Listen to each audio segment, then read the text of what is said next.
Haleluya, puji nama Tuhan.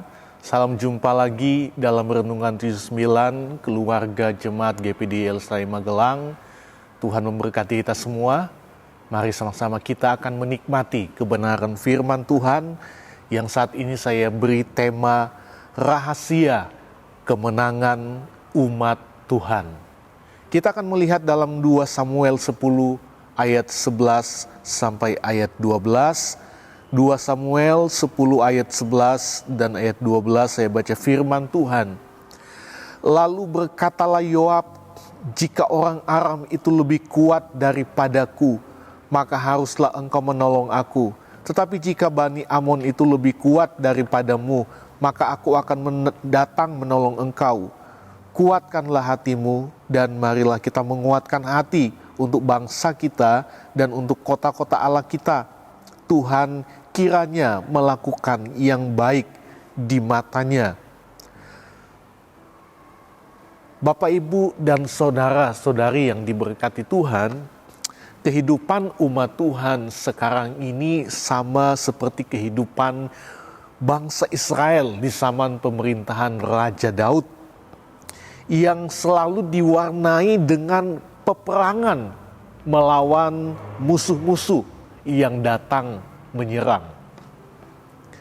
Dan tentu harus ada perlawanan untuk dapat meraih kemenangan, bukan kekalahan dan kehancuran.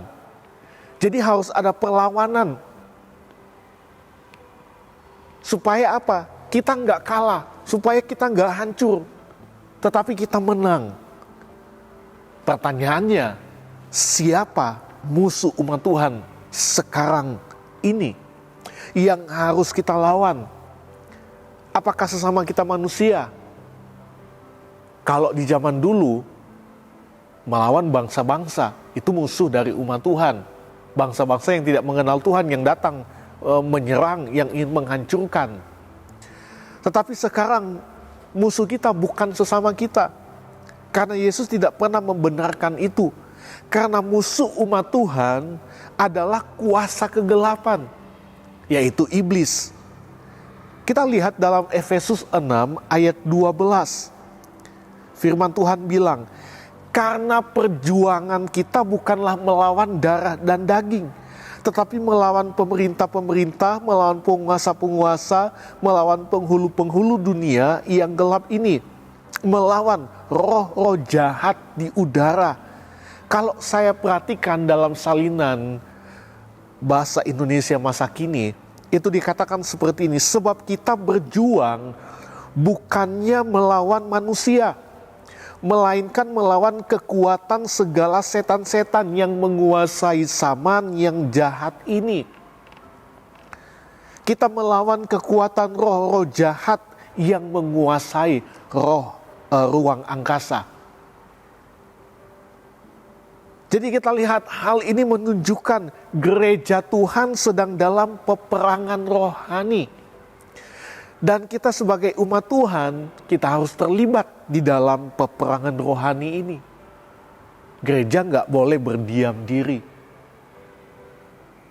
Kalau umat Tuhan di zaman pemerintahan Raja Daud, kalau mereka hanya berdiam diri, mereka akan kalah, mereka akan dihancurkan, mereka akan dibinasakan.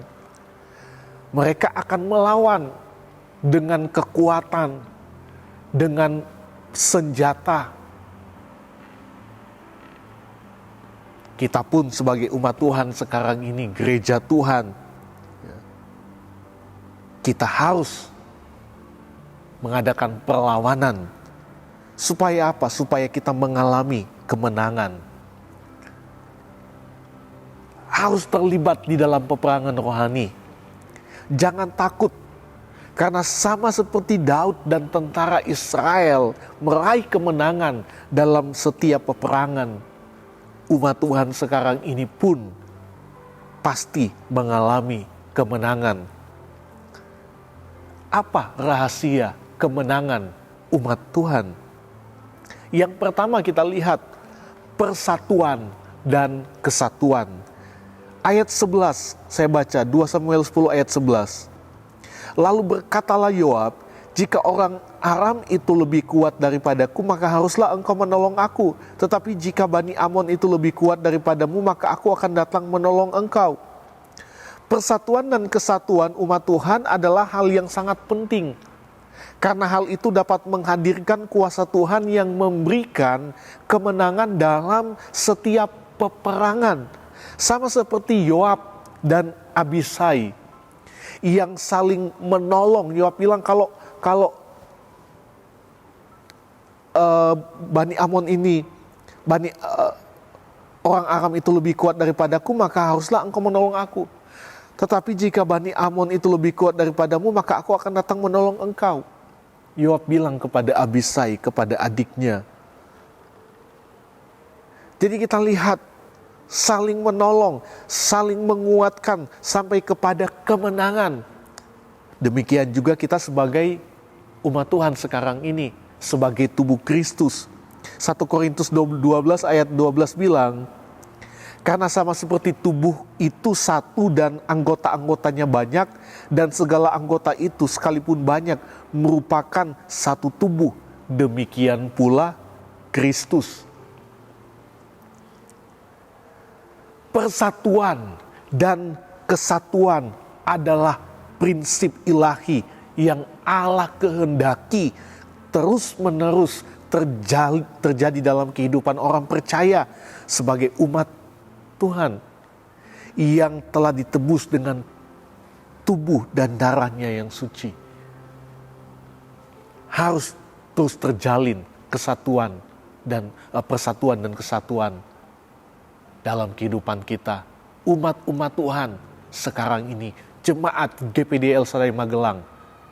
Karena di sana kita akan menghadirkan kuasa Tuhan yang memberi kemenangan dalam setiap kehidupan kita, dalam kita menghadapi peperangan rohani ini. Rahasia kemenangan yang kedua adalah keberanian. Ayat 12a saya baca firman Tuhan. Kuatkanlah hatimu dan marilah kita menguatkan hati untuk bangsa kita dan untuk kota-kota Allah kita. Dalam salinan bahasa Indonesia masa kini, tabahlah. Mari kita berjuang dengan berani untuk bangsa kita dan untuk kota-kota Allah kita. Jadi kita lihat ajakan Yoab kepada Abisai untuk menguatkan hati adalah ajakan untuk tidak boleh takut dan putus asa. Tetapi umat Tuhan harus berjuang dengan penuh keberanian dalam menghadapi peperangan. Jadi harus berani. Daud adalah seorang yang berani dalam menghadapi musuh-musuhnya. Karena ia percaya Tuhan yang menyertainya adalah pahlawan perang yang memberi kemenangan bagi umatnya. Kita lihat apa yang dikatakan dalam Keluaran 15 ayat 3. Tuhan itu pahlawan perang. Tuhan itulah namanya. Dan sampai hari ini Tuhan itu adalah pahlawan perang yang saya percaya menyertai setiap kehidupan kita. Tuhan yang menyertai Daud adalah Tuhan yang menyertai kita juga sampai hari ini. Percayalah, Dia pasti memberi kita kemenangan. Yang Tuhan mau adalah keberanian umat Tuhan dalam menghadapi peperangan rohani. Yang berarti kita tidak boleh takut, kita tidak boleh putus asa karena Tuhan menyertai kita. Yang ketiga, rahasia kemenangan yang ketiga, berserah pada kehendak Tuhan. Ayat 12b dikatakan, Tuhan kiranya melakukan yang baik di matanya. Salinan firman Allah yang hidup bilang, biarlah kehendak Tuhan saja yang jadi. Sebagai umat Tuhan, orang yang percaya kepadanya, orang yang disertai Tuhan, hal yang harus kita lakukan untuk menang dalam peperangan adalah berserah pada kehendak Tuhan. Kita bukan hanya sekedar percaya Tuhan menyertai kita, tetapi kita harus taat pada apa yang Tuhan mau kita lakukan. Bukan berarti karena kita percaya Tuhan menyertai kita. dan kita nggak melakukan apa yang Tuhan kehendaki. Tuhan ada bersama dengan kita, tapi yang Tuhan mau juga adalah kita taat apa yang Tuhan bilang, kita ikuti apa yang menjadi kehendaknya. Bukan karena Tuhan menyertai kita dan kita melakukan sesuai dengan apa yang menjadi kehendak kita, nggak seperti itu. Berserah kepada apa yang menjadi kehendak Tuhan dalam hidup kita, apa yang harus kita lakukan, yang Tuhan mau kita lakukan. Contoh, kita lihat peperangan orang Israel melawan orang Amalek. Kemenangan terjadi saat Musa mengangkat kedua tangannya, dan itu adalah kehendak Tuhan. Kalau kita lihat Keluaran 17 ayat 11 sampai ayat 13 dikatakan, dan terjadilah apabila Musa mengangkat tangannya, lebih kuatlah Israel, tetapi apabila ia menurunkan tangannya, lebih kuatlah Amalek.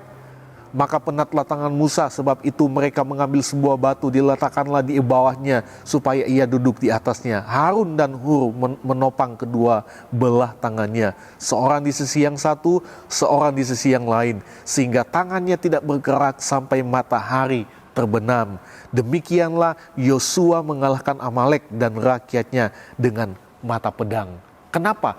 Karena mereka melakukan kehendak Tuhan, yang akhirnya membawa mereka kepada kemenangan. Tuhan mau kita belajar untuk selalu berserah pada kehendaknya, taat dan melakukan apa yang Tuhan mau. Kalau Tuhan menyuruh kita untuk terus berdoa, teruslah berdoa. Kalau Tuhan menyuruh kita untuk berpuasa, berpuasa. Tuhan menyuruh kita untuk melayani, teruslah melayani. Sekalipun kita sedang dalam peperangan rohani, lakukan itu. Karena di balik itu semua pasti ada kemenangan besar yang Tuhan sediakan bagi kita sebagai umat Tuhan, jemaat GPD El Shaddai Magelang. Tuhan Yesus memberkati kita. Mari kita berdoa. Segala pujian, syukur, hormat, kemuliaan hanya bagi Engkau Tuhan yang baik. Terima kasih buat hari ini kami boleh kembali menikmati firman-Mu. Kami percaya firman-Mu itu kebenaran yang menghidupkan kami.